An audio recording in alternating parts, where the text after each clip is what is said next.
Hello friends, welcome to chem addict. Myself doctor Prerna Saxena. Friends, electrode potential तो आपको समझ में आ ही गया होगा। अब इलेक्ट्रोड पोटेंशियल को देखने के बाद हम पढ़ते हैं आज सेल पोटेंशियल। तो चलिए हम स्टार्ट करते हैं।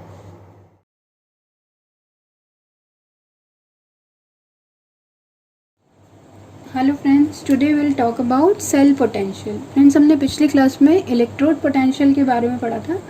तो जब दो इलेक्ट्रोड जिसमें ऑक्सीडेशन की टेंडेंसी है और एक इलेक्ट्रोड ऐसा जिसमें रिड्यूस होने की टेंडेंसी, रिडक्शन की टेंडेंसी है, अगर हम दोनों इलेक्ट्रोड को कनेक्ट कर देते हैं तो हमारा पूरा सेल बन जाता है फ्रेंड्स। तो अब यहाँ पर सेल का वर्किंग हमने गैल्वेनिक सेल हमने अपने पुराने वीडियोज़ में बताया हुआ है कि क्या है। तो यहाँ पे देखिए, गैल्वेनिक सेल को एक बार हम फिर से एक्सप्लेन करते हैं कि जिंक की रॉड को हमने जिंक सल्फेट के सोल्यूशन में डिप किया है और कॉपर की रॉड को हमने डिप किया है कॉपर सल्फेट के सोल्यूशन में। तो अब फ्रेंड्स यहाँ पे क्या है, जिंक की कैसी टेंडेंसी है, जिंक की रिलेटिव हायर टेंडेंसी है ऑक्सीडाइज होने की। तो जिंक की रॉड से zinc 2 positive ion continuous solution में आते जाएंगे और इलेक्ट्रॉन्स इस रॉड के ऊपर रह जाएंगे। अब अगर हमने इन दोनों सेल को कनेक्ट कर दिया है, कनेक्ट किया है, तो क्या होगा, एक पोटेंशियल डिफरेंस डेवलप होगा क्योंकि कॉपर की रॉड में कोई भी आदत नहीं है ऑक्सीडाइज होने की, उसकी कोई भी टेंडेंसी नहीं है ऑक्सीडेशन की कॉपर की रॉड की। तो जिंक की आदत है ऑक्सीडाइज होने की, तो जिंक से जिंक 2 पॉजिटिव आयन सोल्यूशन में है और ये इलेक्ट्रॉन चल के आउटर सर्किट में इसको हमने कनेक्ट किया है। और इसको जैसे हमने यहाँ पर की को प्रेस किया, स्विच ऑन किया हमारे सेल का, तो अब क्या होगा, जिंक से इलेक्ट्रॉन्स जो हैं, इलेक्ट्रॉन चल के कहाँ आएंगे, टुवर्ड्स कॉपर इलेक्ट्रोड। अब कॉपर में कोई आदत नहीं थी ऑक्सीडाइज होने की, लेकिन कॉपर सल्फेट के सोल्यूशन में कॉपर 2 पॉजिटिव आयन है। तो कॉपर 2 पॉजिटिव आयन क्या करेंगे, उन इलेक्ट्रॉन्स को गेन करेंगे क्योंकि यहाँ पे एक पोटेंशियल डेवलप यहाँ पे होगा। देखिए यहाँ पे इलेक्ट्रॉन चार्ज का सेपरेशन हुआ, जिंक से जिंक 2 पॉजिटिव आयन सोल्यूशन में इलेक्ट्रॉन आ गए। तो यहाँ पे रॉड के ऊपर नेगेटिव चार्ज, सोल्यूशन में पॉजिटिव चार्ज है, तो चार्ज का सेपरेशन है यहाँ पे। लेकिन इस सेपरेशन को हम क्या बोलते हैं, ऑक्सीडेशन इलेक्ट्रोड पोटेंशियल।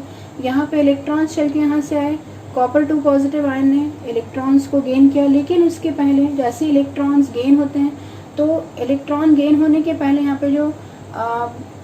पे जो कॉपर आयन थे, कॉपर आयन ने इलेक्ट्रॉन को गेन किया। सोल्यूशन में सल्फेट 2 नेगेटिव आयन थे, तो सल्फेट 2 नेगेटिव आयन अब इलेक्ट्रॉन को गेन करने के बाद ये कॉपर की रॉड थोड़ी उस पर चार्ज की, इलेक्ट्रॉन की जो चार्ज की वैल्यू है, मतलब चार्ज की जो क्वांटिटी है नेगेटिव चार्ज की, वो कम हो जाती है। तो हमको ऐसे लगता है कि चार्ज, ये जो कॉपर की रॉड ये कैसी हो गई है, पॉजिटिवली चार्ज रॉड है। तो यहाँ पे सल्फेट आयन इस रॉड के आजू बाजू इकट्ठा होने लगते हैं क्योंकि इलेक्ट्रॉन्स कंटिन्यूसली खत्म हो रहे हैं, आने वाले इलेक्ट्रॉन। तो कॉपर 2 पॉजिटिव आयन क्या होगा, कॉपर 2 पॉजिटिव आयन इलेक्ट्रॉन्स को गेन करने के बाद वहाँ पे copper as a copper metal deposit होते जाएंगे और sulphate ion and copper 2 positive ion को सोल्यूशन में जाने से रोक, यहाँ पर इलेक्ट्रॉन को गेन करने से रोकेंगे क्योंकि कल copper 2 positive ion continuous electron को गेन कर रहे हैं। तो कॉपर आयन की सोल्यूशन में कंसनट्रेशन कंटिन्यूसली कम हो रही है। तो कॉपर, यहाँ पर भी एक चार्ज का सेपरेशन है कि जो रॉड है it seems to be positive charge. Copper की रॉड ऐसा लगता है कि पॉजिटिवली चार्ज हो गई क्योंकि इस रॉड के चारों तरफ कौन से आयन इकट्ठे हो जाते हैं, सल्फेट 2 नेगेटिव आयन कंटिन्यूसली इकट्ठा होने लगते हैं। तो यहाँ पे भी चार्ज का सेपरेशन है, यहाँ भी चार्ज सेपरेशन है। इस पोटेंशियल को हम क्या बोलते हैं, इस इलेक्ट्रोड पोटेंशियल को हम बोलते हैं हाफ सेल ऑक्सीडेशन। और यहाँ पर कॉपर 2 पॉजिटिव आयन इलेक्ट्रॉन्स को ले रहे हैं, गेन कर रहे हैं फ्रॉम कॉपर सल्फेट सोल्यूशन। तो copper 2 positive ion when it gains electron, जब कोई भी मेटल आयन इलेक्ट्रॉन गेन करता है इसको हम क्या बोलते हैं, रिडक्शन। तो रिड्यूस होके कॉपर 2 पॉजिटिव आयन जो सोल्यूशन में थे कंटिन्यूस इलेक्ट्रॉन को गेन करके यहाँ पे डिपॉजिट होते जाते हैं फ्रेंड्स। तो जो कॉपर है, कॉपर का वेट जो है कंटिन्यूसली इंक्रीज होता जाता है और जिंक का वेट, क्योंकि जिंक से जिंक 2 पॉजिटिव आयन सोल्यूशन में आ रहे हैं, इलेक्ट्रॉन्स चल के इस रॉड से यहाँ आ रहे हैं, तो जिंक का वेट कंटिन्यूसली डिक्रीज हो जाता है। तो weight of zinc continuously decreases and weight of copper continuously increases. अब यहाँ पे देखिए इलेक्ट्रॉन्स का फ्लो कैसा चल रहा है from zinc rod to copper rod, और कन्वेंशनल करंट किस तरफ चलता है friends, from copper to zinc.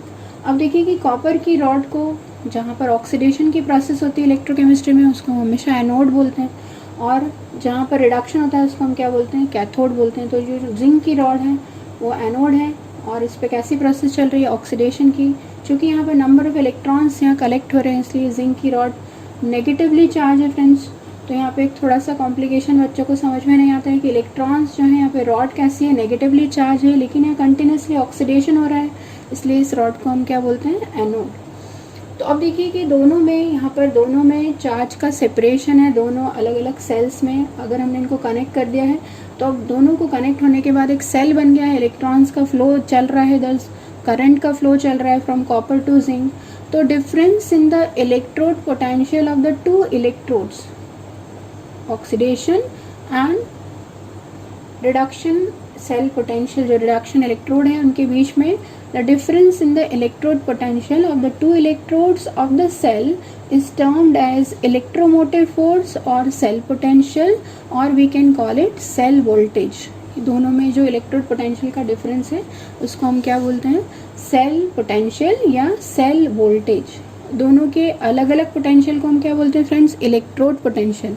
लेकिन अगर हमने दोनों सेल को कनेक्ट कर दिया है, बीच में हमने सॉल्व ब्रिज भी लगा दिया है कि इलेक्ट्रॉन्स का फ्लो ईजी रहे, तो दोनों के पोटेंशियल डिफरेंस को, दोनों जो सेल हैं हाफ सेल, उनके पोटेंशियल डिफरेंस को, दोनों के इलेक्ट्रोड पोटेंशियल डिफरेंस को हम क्या बोलते हैं, it is called electromotive force और सेल पोटेंशियल और cell voltage.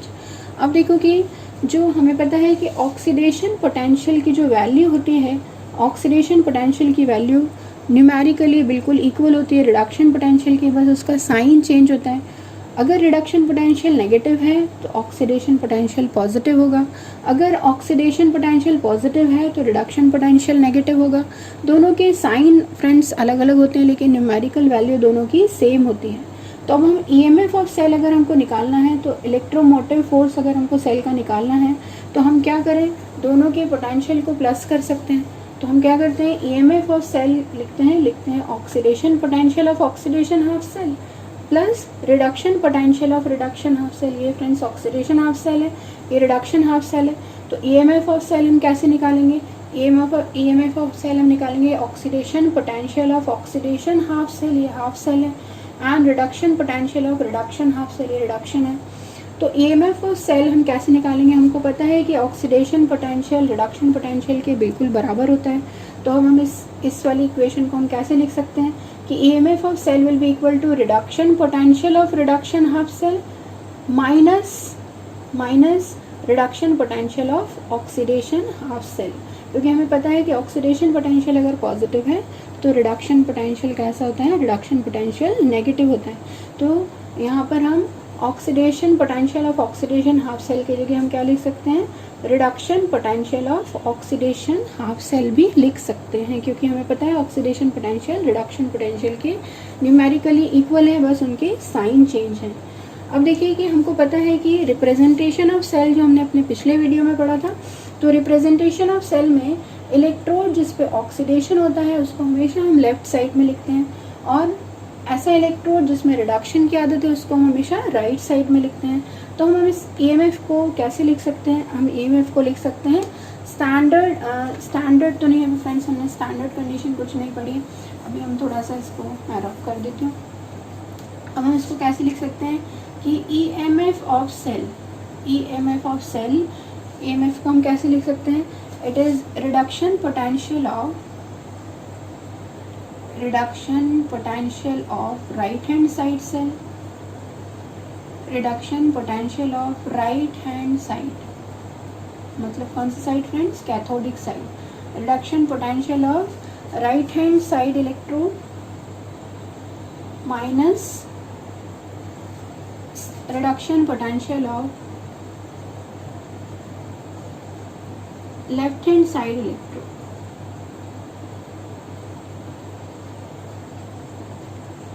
Reduction potential of left hand side electrode.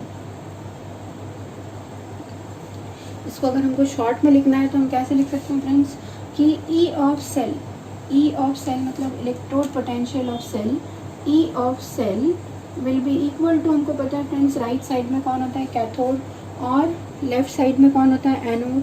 तो हम क्या लिख सकते हैं, electrode potential at cathode minus electrode potential at anode.